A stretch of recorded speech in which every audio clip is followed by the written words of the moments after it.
മഹാനായ നൂഹ് അലൈഹിസ്സലാത്തു വസ്സലാമയോട് അള്ളാഹു പ്രാർത്ഥിക്കാൻ വേണ്ടി പഠിപ്പിച്ചു കൊടുത്ത പ്രാർത്ഥനയിൽ കാണാം, വഖുർ റബ്ബി അൻസിൽനി മുൻസലൻ മുബാറക വഅൻത ഖൈറുൽ മുൻസിലിൻ.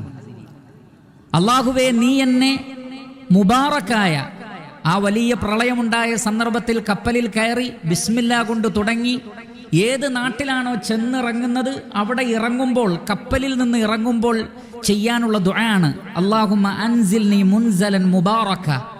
അള്ളാഹുവേ, അനുഗ്രഹീതമായ ഒരു ഇറക്കം, ഒരു ഇറക്ക സ്ഥാനം നീ എനിക്ക് നൽകണമേ. അഥവാ ഈ ഒരു നാട്ടിൽ എനിക്ക് നഷ്ടപ്പെട്ടു പോയ എല്ലാ നന്മകളും നീ എനിക്ക് തിരിച്ചു നൽകുകയും ഈ രാജ്യത്തിലെ ജീവിതത്തിൽ എനിക്ക് നീ ബറക്കത്ത് നൽകുകയും ചെയ്യണമേ എന്ന് നൂഹ് അലൈഹിസ്സലാത്തു വസ്സലാമക്ക് അല്ലാഹു സുബ്ഹാനഹു വ തആല പ്രാർത്ഥന പഠിപ്പിച്ചു കൊടുക്കുകയാണ്.